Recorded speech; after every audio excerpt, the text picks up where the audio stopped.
Assalamualaikum warahmatullahi wabarakatuh. Perkenalkan, nama saya Melisa Nur Safitri. Saya dari kelompok 3. Di sini saya akan melanjutkan dari pemateri pertama, yaitu tentang hukum wad'i.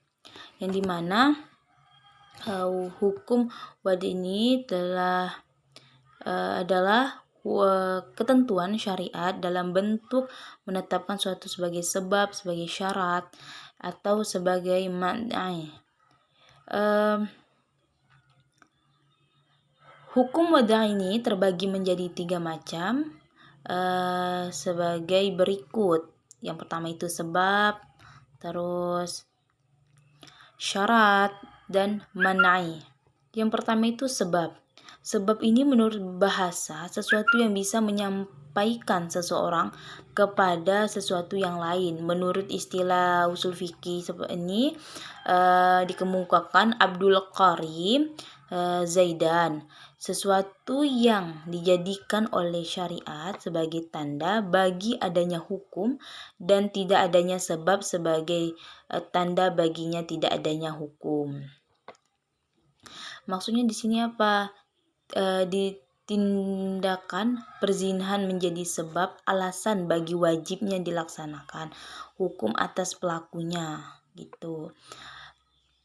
Keadaan gila menjadi sebab alasan bagi keharusan adanya pembimbingannya, dan tindakan perampokan sebagai sebab bagi wajibnya mengembalikan benda yang sudah dirampoknya kepada pembelinya. Yang kedua itu syarat. Syarat menurut bahasa ini sesuatu yang dikehendaki adanya sesuatu lain atau sebagai tanda. Menurut istilah usul fikih seperti dikemukakan Abdul Karim Zaidan, syarat di sini adalah sesuatu tergantung kepada adanya sesuatu yang lain dan berada di luar dari hakikat sesuatu. Misalnya wudhu adalah sebagai syarat bagi sahnya dalam sholat. Yang ketiga ini mani. Kata mani secara etimologi berarti penghalang dari sesuatu. Secara terminologi seperti dikemukakan Abdul Karim Zaidan, kata mani ini berarti sesuatu yang ditetapkan syariat sebagai penghalang bagi adanya hukum atau penghalang bagi fungsinya sesuatu sebab. Sebuah akad misalnya dianggap sah bila mana telah mencapai syarat-syarat, dan akad yang sah itu mencapai akibat hukum selama dia tidak terdapat adanya sesuatu penghalang atau mani. Misalnya akad perkawinan yang sah karena telah mencukupi syarat-syarat rukun adalah sebagai sebab bagi mewarisi. Jadi contoh mani di sini saat suami istri itu sudah menikah, wajib dong mewarisi hartanya. Jadi di sini contohnya itu kayak suami membunuh istrinya. Jadi kan tidak wajib seorang suami mewarisi harta istrinya karena ada sebab, yaitu penghalangnya karena dia membunuh istrinya. Jadi harta itu tertahan. Selanjutnya ruksho azima. Pada dasarnya, ruksho adalah sebuah kondisi atau hukum diberikan syariat bagi mukallaf yang menghalangi kesulitan dalam melaksanakan taklif yang dibebankan kepadanya. Dengan kata lain, ruksha di sini adalah sebuah formulasi hukum yang telah berubah menjadi bentuk asalnya karena mempertimbangkan objek hukum, situasi, kondisi, dan tempat tertentu. Bisa pula dimaknai sebagai diperbolehkan sesuatu yang asalnya dilarang karena wujudnya dalil yang melarang.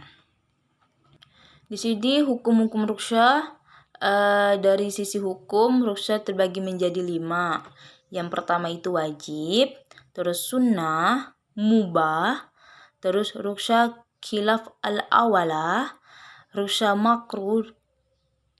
Pertama itu wajib. Rusya wajib di sini contohnya memakan bangkai bagi orang yang sedang kelaparan, itu diperbolehkan. Terus yang kedua, yang B, sunnah, misalnya sholat qasar bagi orang musafir yang telah melakukan perjalanan sepanjang 2 marhala atau lebih. Yang ketiga itu rukhsah mubah, contohnya itu seperti transaksi pesan memesan atau salam, sewa menyewa, ijarah. Ada 2 jenis transaksi dikategorikan rukhsah. Yang pertama itu mubah karena memandang hukum, asalkan yang tidak diperbolehkan. Akad salam pada permulaannya tidak diperbolehkan karena dianggap membeli barang yang tidak berwujud gitu. Yang D, rukhsah khilaf al-awalah, lebih utama atau ditinggalkan, seperti membilas bagian luar sepatu kulit, menjamak sholat atau berbuka puasa bagi orang musafir yang tidak mengalami musyaqqah bila harus mengerjakannya. Yang terakhir, rukhsah makruh, contohnya itu mengqashar salat adalah mengqashar salat dalam perjalanan yang sebelum mencapai 3 marhala. Kemakruhan ini dimotivasi untuk menghindari khilaf atau Imam Syafi'i ini tidak memperbolehkan qashar sebelum perjalanan itu mencapai 3 marhala atau 142 km ini menurut Hanafiyah. Yang terakhir materi ini sah dan batal. Yang pertama, sah. Sah ini maksudnya perbuatan hukum yang sesuai dengan ketentuan syariat, yaitu terpenuhinya sebab syariat yang tidak ada atau man'ai. Sah dapat diartikan lepas tanggung jawab atau gugur kewajiban di dunia serta memperolehkan pahala atau ganjaran di akhirat. Misalnya mengerjakan sholat, puasa, zakat, sedekah, gitu. Yang terakhir, batal. Setiap perbuatan yang dibebankan kepada mukallaf, sesuatu yang ditetapkan rukun dan syarat serta disesuaikan dengan perintah Allah. Jika telah memenuhi semua ketentuan syarak, maka perbuatan itu dikatakan sah. Sebaliknya, maka perbuatan yang kurang atau rukunnya syarat serta bertentangan dengan syarat itu dinamakan batal. Baiklah, itulah tadi penyampaian dari saya. Kurang lebihnya saya mohon maaf. Assalamualaikum warahmatullahi wabarakatuh.